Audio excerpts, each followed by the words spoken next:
César Aparecido Nunes. E está sendo transmitido também pela TV Sul, né, que tem muita gente com certeza acompanhando pela internet e também pela TV este momento. O César Nunes eu conheci com o nosso mediador ali, Tadeu Mediador, o professor Reginaldo Arthur. Ali, ele foi o grande mediador, trouxe esse cara, irmão nosso, para dar uma palestra na faculdade no começo do ano agora, de 2015. E eu tive a felicidade de estar ali ouvindo e fiquei muito encantado com as palavras dele, por ser um homem tão estudado, doutor, pós-doutor. Eu tenho aqui uma lista de tanta coisa dele, mas eu nem vou, que é só uma página, só daquilo que ele é. E tenho certeza que ele não vai fazer conta disso. É licenciado, doutor, pós-doutor, não tem quanto pós-doutorado, já falou no exterior, tem uns quase 40 livros escritos e assim por diante, né? Tem uma história bonita, mas o que mais me encantou nesse homem não é só o seu conhecimento teórico, mas o seu conhecimento de vida, o seu conhecimento de fé, que transmitiu para os alunos e para os professores que ali estavam na Unifeg uma coisa muito bonita. Transmitiu sua experiência de Deus a partir do conhecimento, uma experiência tão bonita de Deus. Isso me encantou muito, viu? Então, por meio do Reginaldo, a gente falou, consegue ele para nós, e com muita dificuldade, porque é requisitadíssimo, achou na agenda dele um espaçozinho para hoje, quarta-feira, e veio, depois daqui a pouco vai voltar de novo, ainda vai embora hoje, não é? Então a gente agradece muito, tenho certeza que você vai fazer bem para muitos de nós, como você fez aquele dia, e para outras vezes que você já esteve aqui, que eu fiquei sabendo, então vai fazer muito bem para todos nós, viu? Seja bem-vindo, César, que Deus te abençoe hoje nessa grande igreja catedral, Nossa Senhora das Dores. Nós te acolhemos desde já com uma calorosa salva de palmas. Seja bem-vindo.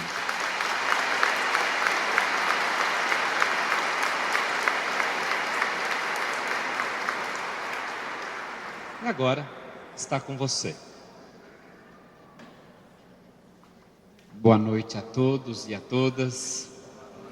Eu agradeço imensamente ao Padre Reginaldo pelo convite generoso. Agradeço a meu amigo professor Reginaldo Artus, reitor da Unifeg, pela mediação. Agradeço a Deus por estar numa igreja entre irmãos, com tanta gente que aqui deixou a sua casa para conversar junto de Deus sobre a família. Eu acredito que as experiências que a gente vive são aquelas que marcam a nossa alma. E a nossa alma, ela se torna a beleza e a alegria e a originalidade que ela é, se a gente viver a experiência do amor. O amor de Deus, que é Criador, e Deus que criou o mundo, porque colocou nele o tempo, continua a criar o mundo em cada criança que nasce, em cada casal que se abraça, em cada casamento, em cada união amorosa profunda. A criação de Deus continua, porque Deus continua a fazer o mundo em cada criança, em cada nova pessoa. Eu andei muito corrido esses dias, andando demais, porque a educação está passando por um momento, Padre Reginaldo. E aí, a minha cunhada marcou um jantar para que eu estivesse com eles no finalzinho de julho. E depois do jantar, junto com a minha cunhada, ela disse: César, faz tempo que você não vem na minha casa. E a minha mulher pegou no meu braço e falou assim: na minha também. Aquilo me gelou o coração, porque eu não percebia o quanto o trabalho tinha me tirado da presença da minha mulher. E eu comecei então a frear, a dizer não, porque eu percebi que na brincadeira do cotidiano ela deu um sinal: você está dando muita importância para o trabalho.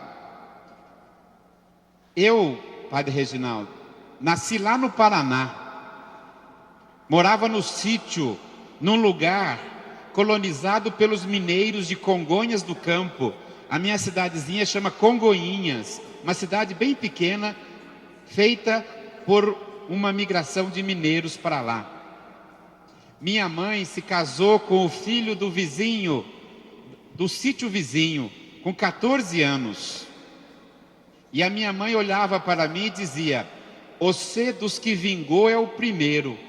Eu não sabia o que era vingar e achava que era um elogio. É que haviam morrido 2 irmãos antes que eu pudesse nascer. A minha mãe me criou numa estrutura familiar, como muitos de vocês, um Brasil ainda agrário, um Brasil marcado pelas relações do campo, pelo sítio, pela roça, pelas relações onde a família era uma unidade bem diferente de hoje. Na minha família existia um valor que a gente não pode abrir mão, o valor da comensalidade.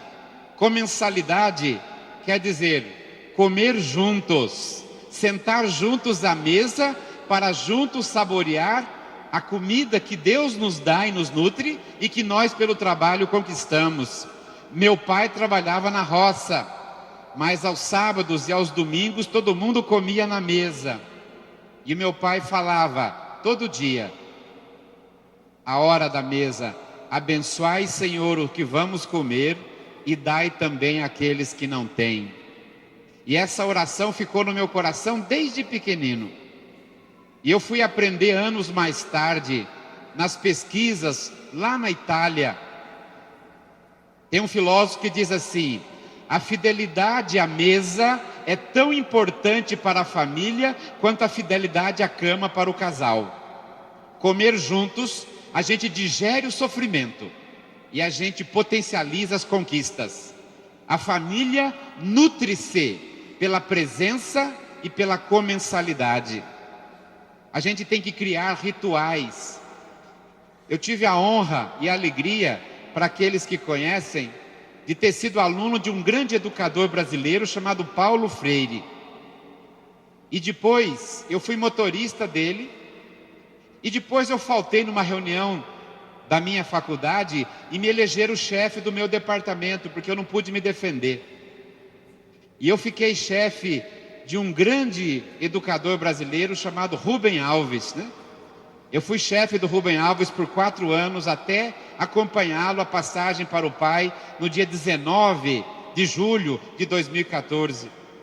E o Rubem Alves dizia: "Sabemos que o último filho chegou pelo barulho do micro-ondas, esquentando o último pedaço de pizza, porque a família hoje é um lugar de coabitação, mas não de convivência. Coabitar, a gente coabita até em hotéis, mas convivência significa criar espaços para a gente conversar, para a gente fazer rituais comuns."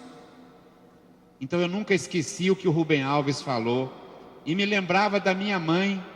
A minha mãe trabalhava o dia todo na roça, tinha que levantar de madrugada para ver se ainda havia brasa no fogão, ou então tinha que acender o fogo para colocar uma chaleira de ferro e fazer café com rapadura, porque não tinha açúcar.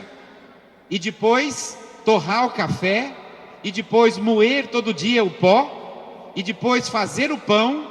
E a gente, quando acordava bem cedinho, a mesa estava pronta. E a minha mãe fazia o pão, cortava as pontinhas, cortava 5 pedaços e colocava nas canequinhas e passava em cima uma manteiga e dizia: "Comam o pão da mãe, porque se não tiver bom eu não vou servir para ninguém." E a gente comia junto. E às vezes ela fazia um pão a mais e pedia que eu levasse para a dona Sabina, a vizinha. E eu levava numa tigelinha com um paninho em cima. E eu chegava e falava: "Minha mãe mandou trazer para a senhora." E ela, se não tinha nada para mandar para minha mãe, ela guardava a vasilha e dizia: "Deixa aqui essa vasilha que qualquer hora eu tenho que visitar vocês, eu mando alguma coisa." Mas nunca aquela recipiente, tigelinha, voltava vazio, porque um cuidava do outro e trocava a comida. E trocando a comida, trocava o carinho. A dona Sabina olhava para mim e falava: como é que está a caçulinha? Sarou daquela tosse comprida? Como é que está o do meio? Melhorou do sarampo? E o tio dos 6, que foi para Curitiba, vai voltar ou vai ficar lá? Um conhecia e se preocupava com a vida do outro. Eram irmãos do mesmo universo. Nós tínhamos a comensalidade, comer juntos. Nós tínhamos um outro valor da família, a ancestralidade. Ancestralidade significa cultivar os antepassados, ter memória dos mais velhos.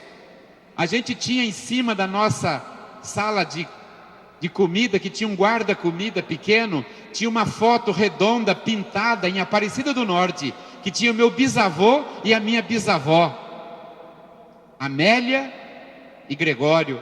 Eles eram pintadinhos um para o outro, e aquilo era quase que sagrado. E uma vez ou duas vezes por ano, as famílias se visitavam, e a minha mãe pegava as fotos de criança, as fotos a cavalo, e aquela famosa foto que ficava a escadinha dos filhos e o pai e a mãe atrás. E a gente sabia o nome do bisavô, o nome do avô, sabia o nome e a idade dos ancestrais. O meu avô tinha uma sabedoria. Ele sabia ditados populares, ele sabia quando ia chover, ele sabia quando os animais iam parir, porque ele tinha uma biologia aplicada, ele tinha uma química aplicada, ele tinha um conhecimento da vida, que a sociedade industrial urbana foi roubando dos mais velhos, foi tirando. E a minha mãe tinha um punhado de simpatias que ela sabia, misturado com reza e bênçãos, que ela fazia junto com chazinhos. A família moderna transferiu para o ginecologista e o pediatra todos os saberes da mulher. E a mulher foi despossuída de ser aquela que conserva na família os saberes, as comidas e os processos antropológicos de vínculos, de laços. E aí tem um filósofo que diz: não pode ter asas quem não criou laços com a família, quem não se sentiu pertencente. Minha mãe trabalhava e trabalhava e trabalhava, mas ela não deixava de pentear as crianças no fim do dia. A minha tia dava banho em 5 crianças, mas ela colocava um banquinho em cima do outro banco e pendurava um espelhinho vermelho que ela comprava na venda, um barbantinho, que a gente ficava procurando quando dava vento no pessegueiro, e ela passava a escova no meu cabelo e falava: você tem o tupete do meu pai, o seu avô, homem que não levava desaforo para casa. E eu falava: mãe, quando eu crescer eu também não vou levar desaforo, viu? E ela ria e falava: você sabe o que é desaforo, menina? Eu falei: não sei, mãe, mas se a senhora tá gostando e o vô não levava, eu estou junto com a senhora, né? E ela ria e falava: isso, meu filho, isso, meu filho. Ela passava a moral, ela passava os valores no cotidiano do dia a dia. Um dia ela passou o dedo no meu nariz e falou: você tem o nariz da minha mãe, sua avó, mulher que cheirava confusão de longe. E eu ficava feliz. E eu acho que até é verdade, porque eu nunca entrei em confusão. Eu sempre sou que nem o rio, vou desviando da confusão para tocar a minha vida. E eu lembro um poeta gaúcho chamado Mário Quintana que fala: para todos aqueles que atravancam o meu caminho, eu digo, eles passarão, eu passarinho, eu vou embora, né? Minha mãe me ensinou a cheirar confusão de longe, falando comigo. Minha mãe me ensinou a não levar desaforo para casa, depois explicou o que era a honra e o valor. Minha mãe me ensinou a nunca jogar comida fora, comida é sagrada, não deixar no prato. Minha mãe me ensinou a comer, a dividir, a pensar. E as famílias foram esquecendo os valores e fazendo com que, lamentavelmente, a sociedade seja: tudo é possível, tudo pode, sem limites, sem conversas, sem valores. Eu tenho saudades da minha mãe. Eu fui para a escola, meu pai não queria. E eu reprovei a 4ª série, que naquela época era muito difícil. Voltei triste. A minha mãe falou: o seu pai não vai deixar você continuar a estudar. Agora o seu irmão está passando, ele que vai. Falei: tá bom, mãe, eu fico na roça. Aí ela começou a ficar bem triste. Falou: você fica aqui na taipa do fogão que eu vou pensar uma coisa. E depois de um dia de pensar, ela falou assim: filho, eu queria tanto que você estudasse, mas não vai dar mais aqui. Então o único jeito, eu acho, Deus há de me perdoar, é você ir para o seminário, que os padres estão fazendo missão aqui. Você vai lá no meio, fica bem quietinho, ora para Deus abrir o seu coração. Falei: mas mãe, eu não tenho vocação. Ela falou assim: filho, mas são 14 anos para ser padre, você vai rezando, vai pegando, cada dia você reza um pouquinho, Deus vai dar para você, né? Quer dizer, minha mãe era muito prática, né, na vida. E eu vou dizer para vocês, eu fui para o seminário, fiquei 14 anos no seminário, fiz filosofia e fiz teologia na PUC. O meu colega de quarto na filosofia chama-se Sérgio da Rocha, é Dom Sérgio da Rocha, presidente da CNBB hoje. Nós estudamos junto por 11 anos, né? Dom Sérgio da Rocha. Tivemos uma proximidade dos meus colegas de turma, 6 são bispos, né? O de auxiliar de Teresina, o bispo de Jacarezinho. E eu fui ordenado diácono, padre. Minha mãe me viu a ordenação de diácono. E 12 dias depois a minha mãe faleceu por um problema, lamentavelmente, muito nova, respiratório, de tanto trabalho na roça. E o bispo suspendeu a minha ordenação presbiteral, que era para ser dia 15 de agosto, dia de Nossa Senhora da Assunção. Ele falou: vai ficar para o fim do ano, agora é melhor você ficar curtindo, você é muito ligado na sua mãe. Eu falei: tá bom, senhor bispo, então tá certo. O que eu vou fazer nesses 6 meses? Ele falou assim: vai ajudar na paróquia, você fala bem, vai ajudar na catequese. E eu fui na catequese da paróquia. A catequista no primeiro sábado olhou para mim, eu casei com ela. Sou casado com a catequista há 32 anos, né? É minha primeira namorada, é o meu amor, é a minha vida. Eu não sou nada se não fosse a minha mulher, né? Ela me deu 2 filhos e eu com ela fiz um caminho de felicidade e de amor que me fez ser tão feliz e tão realizado, que me fez atravessar agora 200 quilômetros para vir testemunhar para vocês. Eu não vim trazer ciência eu faço lá na universidade, eu vim trazer um testemunho. E eu respeito muito quem luta para ser amado, porque nenhum sucesso humano, nem político, nem financeiro compensa o fracasso como ser humano. E o ser humano tem que amar e ser amado. Santo Agostinho dizia: ama e faz o que quiseres, porque quem amar vai saber o que faz. E eu sou casado, sou feliz. Eu respeito quem luta para encontrar o amor. Achei admirável a bênção que o padre Reginaldo deu, aquele em segunda união, porque luta com o coração aberto para encontrar o amor. Mas eu tenho comigo aqui, talvez seja uma compensação, uma falinha que eu descobri, que é talvez para justificar o meu amor. Eu digo assim: encontrar alguém legal na vida é questão até de sorte, permanecer com ela é questão de competência, né? Recíproca, todo dia, alimentar o amor, porque o amor tem que ser alimentado. O amor tem que ser celebrado. O que mais corrói o amor é o cotidiano, é deixar as coisas todas destruir a coisa mais linda, que é 2 pessoas que se encontraram na vida, entre 7 bilhões de pessoas, uma para olhar para a outra e trilhar com as bênçãos de Deus o caminho do amor, do testemunho e da alegria.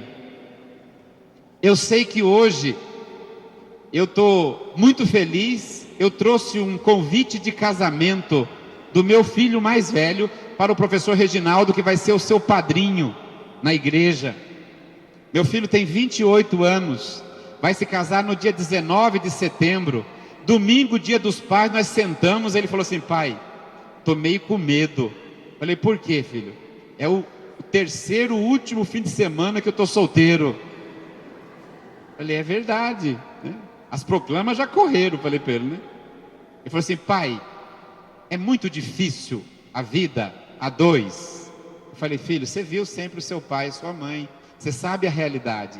Não é tudo mar de rosas. Há dias de dureza, há dias de enfrentamento. Algumas vezes você sente que as coisas te confundem. Mas se prevalecer o amor, se prevalecer a confiança, se prevalecer a capacidade amorosa, essas coisas se dissipam. Porque é na noite mais escura que as menores estrelas têm que brilhar mais.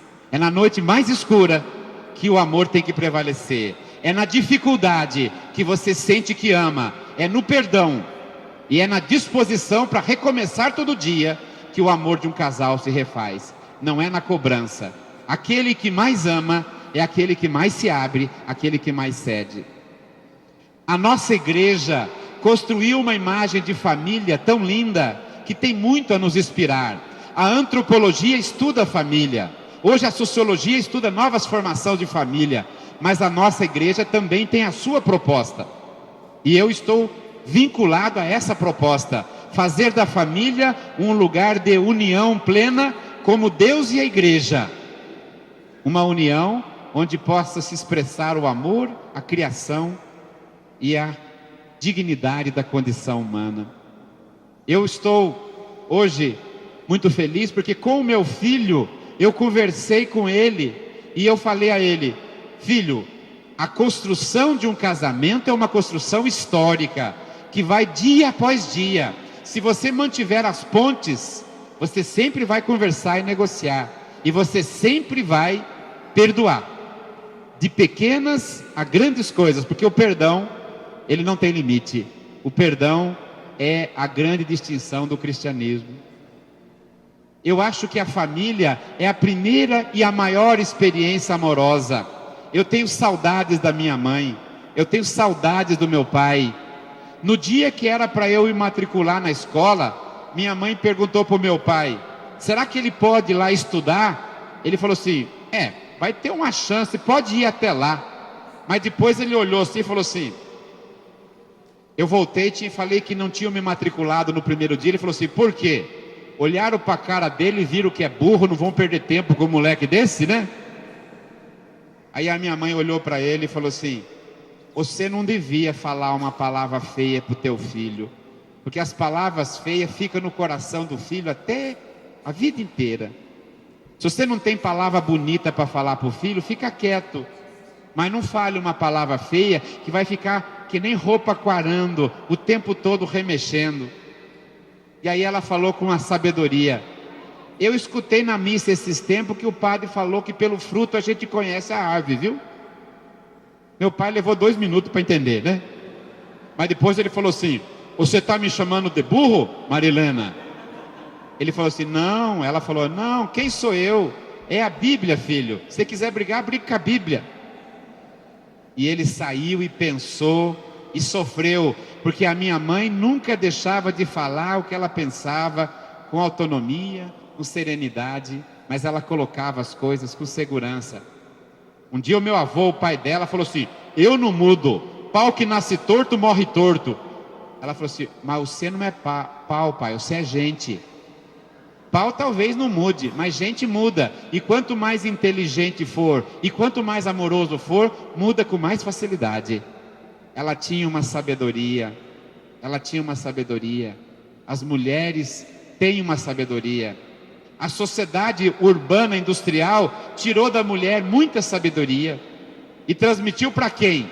Para Ana Maria Brega, que está na televisão fazendo o mais você, com você, sem você, para você, e um punhado de programas caricatos que usurparam da família brasileira a alegria, a culinária, a troca de felicidade, a alimentação, a conversa, o respeito. E a família não tem mais em si, fica olhando na televisão as coisas que eram dela. Os homens, né? Nós homens éramos educados para ter uma visão de mundo, de coragem. Evidentemente que havia muita coisa que era muito dura com a gente. A gente hoje aprendeu que a gente pode chorar, que isso não vai diminuir a nossa hombridade ou masculinidade, que chorar é uma atitude humana. e que a gente tem que educar os filhos a partir do respeito, e a gente tem que ser primeiro na família o que a gente pede para os filhos, né? A comensalidade, a ancestralidade. Outra coisa que a minha família tinha e que a gente perdeu, nós tínhamos as festas de fim de ano, de ir todos juntos à igreja, de irmos todos juntos a uma festa e a família inteira se representar unida. Hoje a sociedade mudou, o menino tem lazer com criança, o adolescente separado, o idoso separado, a mulher de um lado, o homem no outro. Se não se juntam nem no lazer, e durante a semana cada um está numa coisa, como é que vai falar de união a família, se ela não encontrar espaços comuns para conversar? E hoje tem uma outra coisa que nos perturba, o tipo de televisão que o Brasil desenvolveu. Quem estudou um pouco de filosofia grega, como o professor Reginaldo, que é doutor em filosofia pela Unicamp, tem a honra de dizer que foi meu aluno lá na Unicamp. A mitologia grega dizia que havia um animal na Grécia chamado Medusa.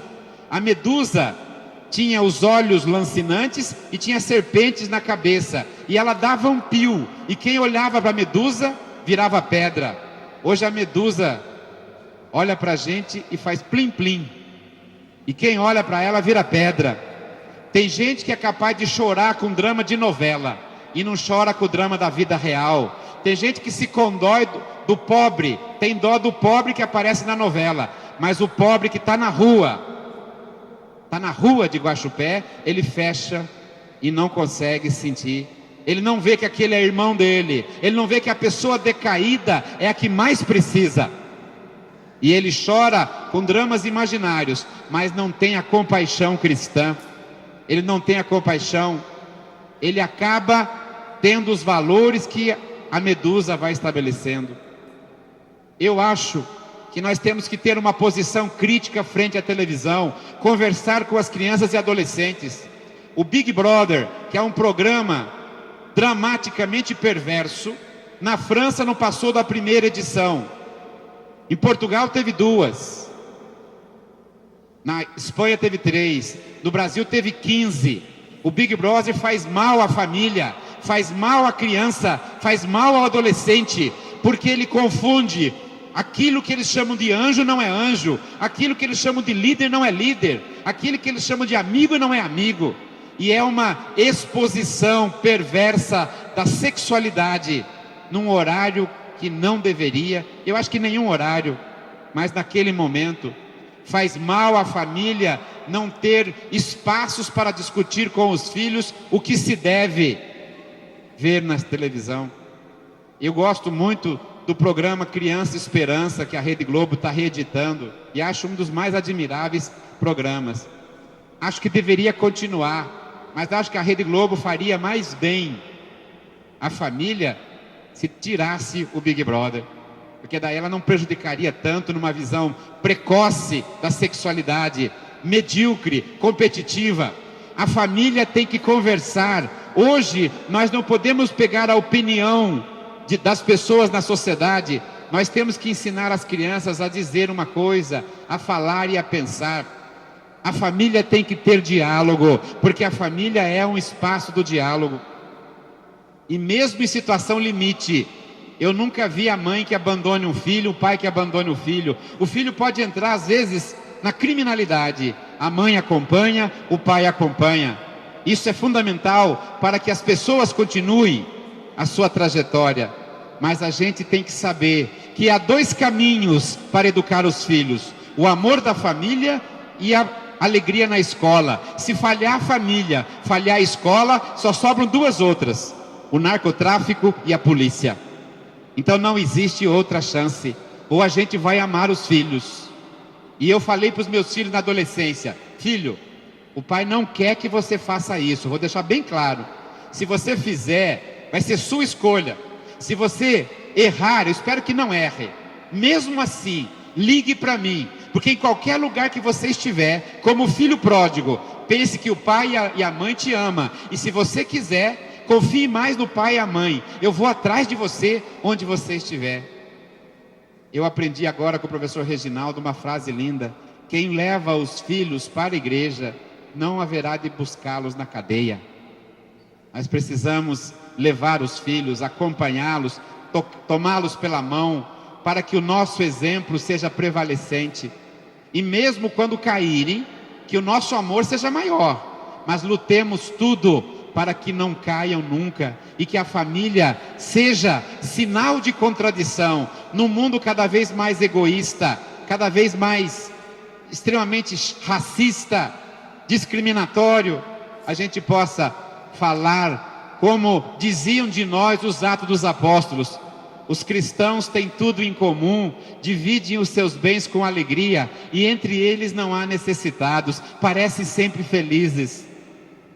Por quê? Porque nosso testemunho cristão... Eu quis fazer uma viagem com a minha família, porque um filho vai se casar em setembro, e o outro filho está noivo, ficou noivo em dezembro, vai se casar provavelmente daqui a 1 ano e meio. E eu falei para minhas 2 futuras norinhas: eu queria levar os meus filhos numa viagem, mas eu não queria que vocês, norinhas, pudessem ir. Não por mal, é porque eu queria a última experiência, só eu e os meus filhos. Antes que depois vocês viajarão comigo toda a minha vida, mas agora eu queria só os meninos comigo. Fui eu, minha esposa e os 2 meninos.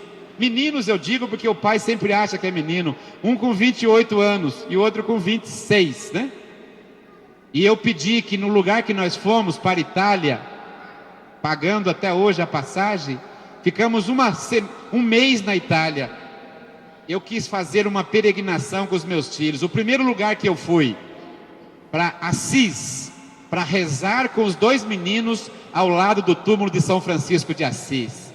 E eu falei para os meus filhos: esse santo da nossa igreja chamava o sol de irmão, chamava a água de irmã, chamava a lua de irmã, chamava a árvore de irmã. Então nós que somos ambientalistas, meus filhos amam o meio ambiente, temos um exemplo na nossa igreja, São Francisco de Assis. E eu rezei com eles e falei: eu só não consigo ainda chamar a morte de irmã. Ele chamava a morte de irmã, e eu tenho alguma dificuldade de chamá-la, né? Quer dizer, depois eu ajoelhei com eles no túmulo de Santa Clara e rezamos pelo amor de uma mulher que dedicou toda a sua vida a fazer as clarissas, a caridade, ajudar os mais pobres. E fui com eles ao túmulo de São Pedro em Roma, e fui ao túmulo de Santa Catarina de Siena, de Santo Agostinho em Pávia, de Santo Ambrósio e Santo Antônio de Pádua. E ajoelhado com os meus filhos, eu passei a eles dizendo: se vocês quiserem, agora o Pai vai falar muito menos para vocês, porque vocês vão sair para o mundo. Acreditem no amor, e acreditem na religião, e acreditem na tradição da nossa Igreja Católica. Venham buscar aqui. Eu que aprendi uma oração com a minha mãe dizia assim: filho, coisa pequena que você tiver dificuldade na vida, pede para santo, que santo é meio desocupado lá no céu e tem que cuidar da gente, né? Você tem problema na garganta, pede para São Brás. Tem problema no olho, pede para Santa Luzia. Você tem medo de raio, pede para Santa Bárbara. Você tem medo de cobra, quando você vai levar pão para sua avó, pede para São Bento, que ele limpa todo o seu caminho. Coisa grande, filho, pede para Deus com todo o respeito, porque Ele é nosso Pai. E coisa que você achar que Deus não vai aceitar bem, pede para a mãe dele, que ela dá um jeito, né? Minha mãe era ardilosa, né? A minha mãe era ardilosa demais, quer dizer, ela, Nossa Senhora, né? Das dores, né? Pois eu quis levar os meus filhos ao túmulo de Santa Luzia, que está enterrada intacta em Veneza. E eu fui lá e chorei ao ver o túmulo de Santa Luzia. Por quê? Porque faz parte da minha vida, da minha família. E eu quis fazer isso. Graças a Deus eu pude fazer. E a última grande presente que eu dei para os meus filhos foram 30 dias de peregrinação religiosa pela tradição católica na Itália.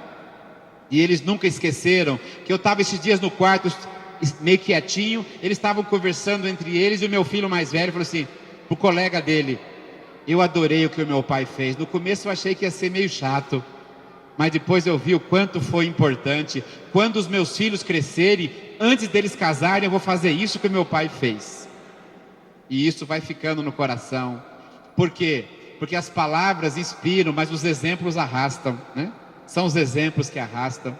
Seja você no mundo a mudança que você quer para ele, diz o grande Mahatma Gandhi, que dizia de nós cristãos: a religião mais linda do mundo é o cristianismo.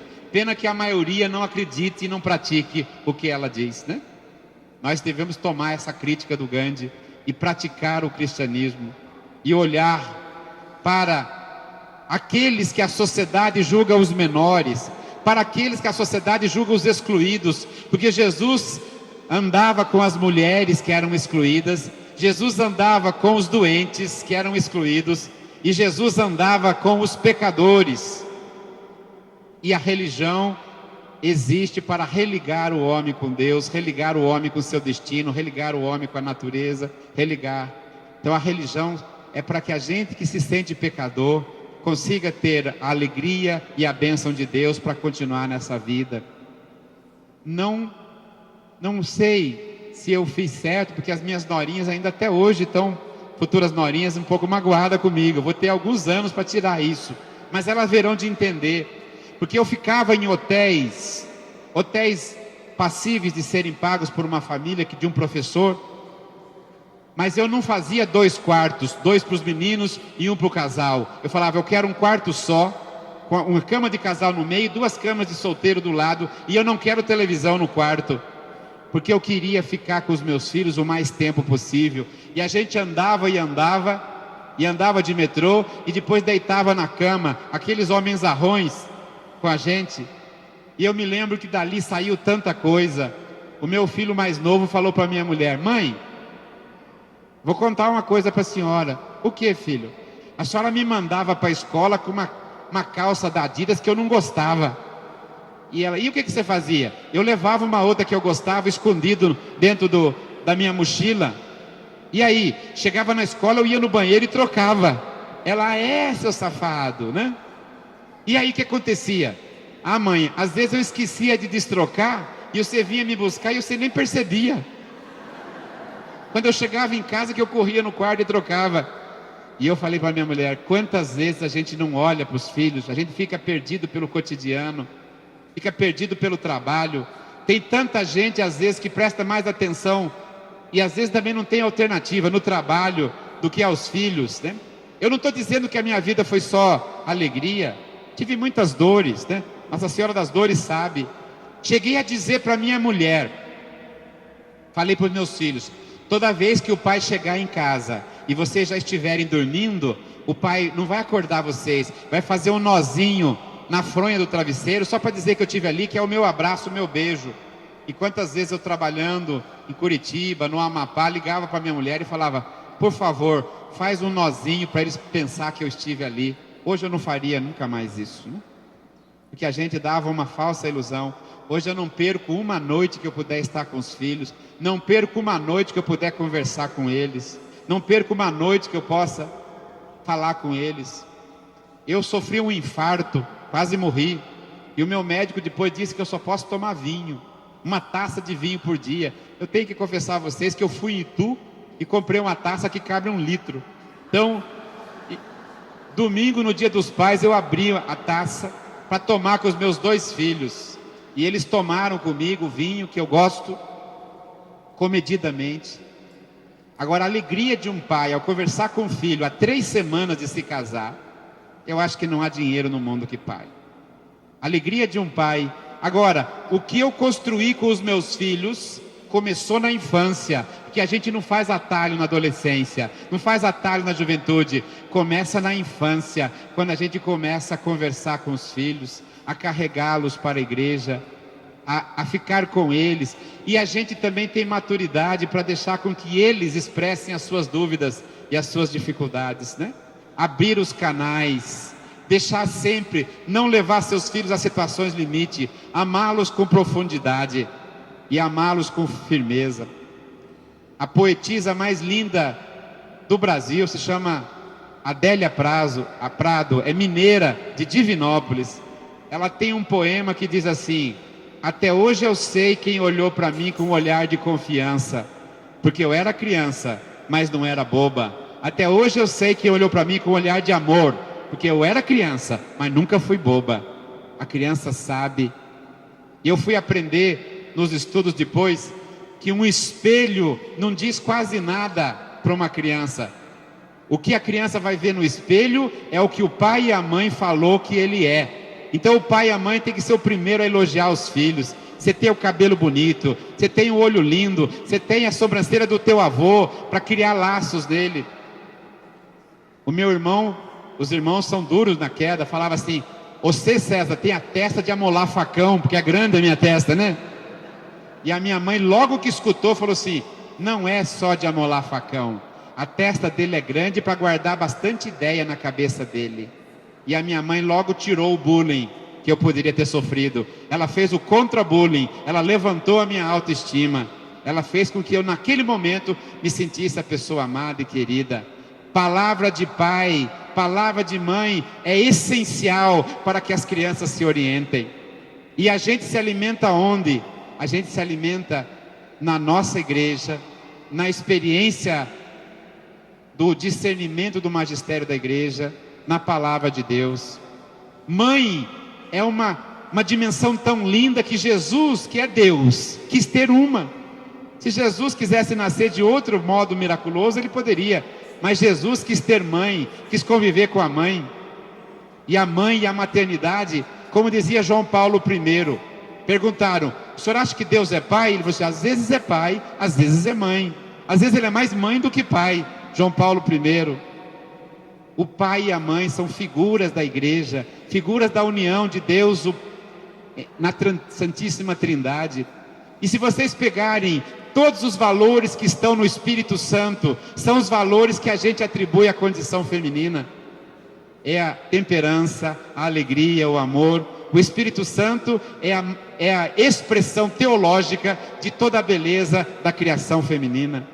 Espírito de Deus, enviai dos céus um raio de luz, Pai dos miseráveis, vossos dons afáveis dai aos corações, consolo que acalma, hóspede da alma, doce alívio vinde, no labor descanso, na aflição remanso, no calor aragem. Enchei luz bendita, chama que crepita o íntimo de nós, sem a luz que acode, nada o homem pode, nenhum bem há nele. Ao sujo lavai, ao seco regai, curai o doente. Isso é a nossa missão cristã, a missão do nosso Deus, Espírito Santo, a missão do amor, a missão do perdão. Eu não posso concordar com as pessoas que dizem: eu perdoo, mas não esqueço, porque essa é uma visão racionalista. O cristão diz: quem perdoa, perdoa plenamente. Quem perdoa, perdoa plenamente. Jesus não teria deixado uma outra maneira. O perdão é prática cristã. Não existe nenhuma outra religião que tenha o perdão como fundamento. A fraternidade, todos nós somos irmãos, nascidos do mesmo Deus. Já não há judeu nem grego, nem senhor nem escravo, nem homem nem mulher. Todos são filhos de Deus. A grandeza de incluir todo mundo nessa grande comunidade humana. São Gregório dizia: não devemos ter vergonha de reconhecer o que Deus não teve vergonha de criar. A teologia do acolhimento. Não tenhamos vergonha de reconhecer o que Deus não teve vergonha de criar. Se é Ele o Criador de tudo, nós temos que acolher a todos, né? Todos os irmãos, todas as pessoas, todas as formas de viver e de expressar a grandeza de Deus. Agora o amor é paciente, o amor é cuidadoso, o amor é detalhista, o amor não esquece, o amor se cultiva. E o amor é a expressão da cristandade, é a expressão da teologia cristã. Paulo de Tarso dizer: a fé um dia passará, que o dia que chegarmos diante de Deus não vamos precisar mais da fé, vamos estar olhando para Ele. A fé existe quando não vemos. A esperança um dia passará, porque o dia que a gente espera e chegar com Deus não vai esperar mais. Mas o amor nunca passará. Então o amor é a maior das virtudes cristãs. O cristão pode ter muita fé, mas só a fé não põe ninguém no céu. O cristão pode ter muita esperança, mas só a esperança não põe ninguém no céu. É a fé, a esperança e o amor. Ágape. Esse é, a meu ver, a nossa missão e a nossa chamada testemunho, querigma, koinonia em teologia. A família cristã é para mim a minha primeira experiência amorosa. O amor da minha mãe e do jeito dele, o amor do meu pai, são os que me conduziram até aqui. E eu queria dizer a vocês, aqui de Guaxupé, que me honraram com essa atenciosa oração, olhando e me ouvindo, né? Levem para os vossos filhos uma experiência sempre de amor, né? Levem para o vosso companheiro. Tem gente que conhece mais a vida dos atores de novela do que às vezes o que o companheiro e a companheira está fazendo. Conversem mais. Não esperem a televisão marcar dia do homem, dia da mulher, dia disso. Marquem vocês. Falem, hoje Deus nos deu mais um dia juntos. Quanta gente não daria todo o dinheiro que tem para ter um dia a mais na vida? E a gente todo dia ganha de Deus essa alegria. Quando acordarem, digam, Deus me deu mais esse dia. Eu vou amar mais, eu vou abraçar mais, eu vou perdoar. Eu vou também pedir o perdão se eu errar. E nós vamos juntos manter o nosso caminho.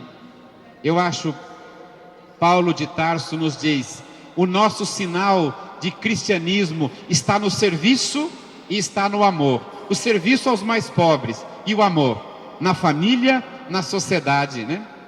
Com o mesmo amor, com o mesmo espírito, nada por rivalidade, tendo os mesmos sentimentos de Jesus, que sendo Deus, não se apegou ociosamente à sua igualdade com Deus, mas se fez homem, e feito homem, aniquilou-se a si mesmo, assumindo a condição de escravo, obedecendo até a morte. E que morte? Morte de pecador, morte de malfeitor, para que ao nome de Jesus se dobre todo o joelho, no céu, na terra e nos infernos, e toda língua proclame, para a glória de Deus Pai, Cristo Jesus é o Senhor, aleluia. Muito obrigado.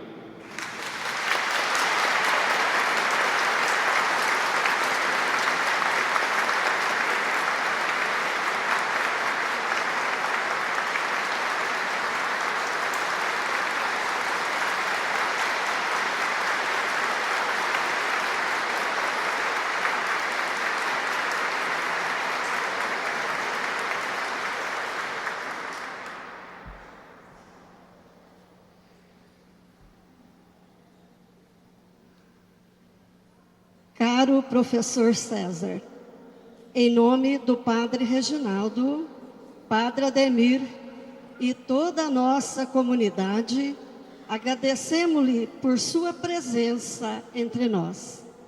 Tenha certeza de que todas as suas palavras alojaram-se em nossos corações e por toda a nossa vida serão lembradas e vivenciadas, mostrando-nos que não há outro caminho a seguir, senão junto com as nossas famílias e de mãos dadas com Jesus. Nós vamos entregar-lhe como um presente uma imagem de nossa padroeira, Nossa Senhora das Dores, rogando-lhe que ela lhe dê muita proteção e o acompanhe todos os dias de sua vida junto aos seus. Nós sabemos, conhecemos, através das suas palavras, que o Senhor tem uma bela família, mas nós lhe convidamos, pode se agregar também à nossa família, sentar-se conosco à nossa mesa, junto à nossa família catedral. Sempre, sempre o Senhor será bem-vindo entre nós. Um carinhoso abraço do Padre Reginaldo, Padre Ademir e todos os paroquianos da nossa comunidade Nossa Senhora das Dores de Guaxupé.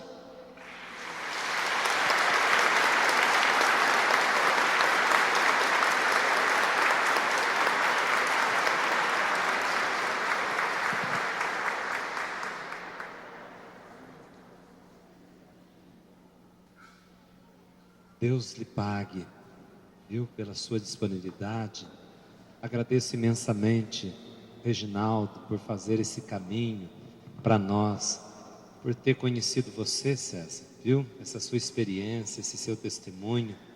tão estudado e ao mesmo tempo transmite com tanta simplicidade, leveza e mostra para nós que chega ao coração não é só o conhecimento adquirido, mas a experiência vivida que a gente vive. Isso que chega ao coração e transforma a nossa vida.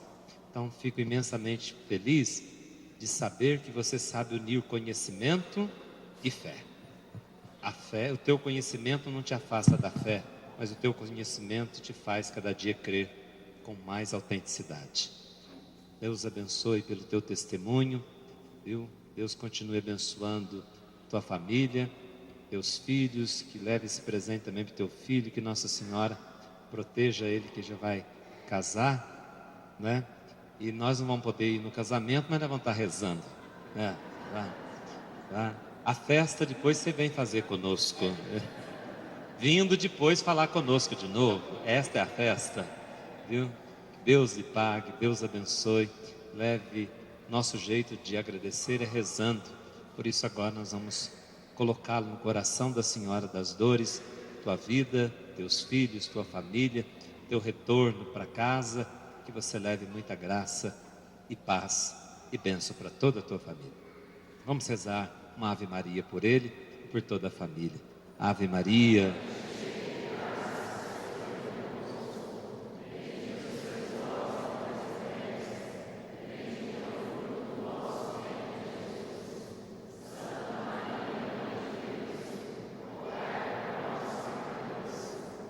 Agora na hora de nossa morte. Amém. Sagrada Família, o Senhor esteja convosco. No meio de nós. Que o Senhor Jesus esteja convosco para que Ele vos defenda. Amém. Esteja à vossa frente para que Ele vos guie. Amém. Atrás de vós para que Ele vos guarde. Amém. Dentro de vós para que Ele vos conserve. Amém. E acima de vós para que Ele vos abençoe. Amém. E que desça sobre todos vós, vossas famílias, a bênção amorosa de Deus, que é Pai, Filho e Espírito Santo. Amém. Conto com a presença de vocês amanhã aqui, para adoração durante todo o dia, mas às 19 horas, para nós encerrarmos esse dia de oração com muita fé. Então até amanhã, se Deus quiser. Vão em paz, que o Senhor e Nossa Senhora vos acompanhem. Graças a Deus. Tenham todos uma boa noite e tenham amanhã um dia abençoado. Amém.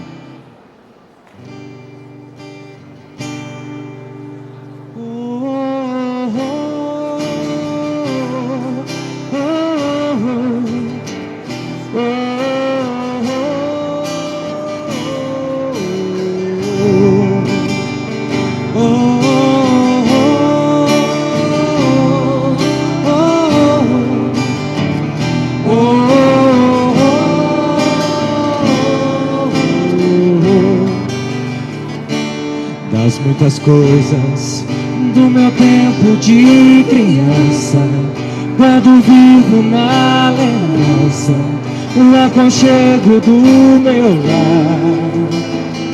No fim da tarde, quando tudo se aquietava, a família se ajuntava lá no alpendre a conversar.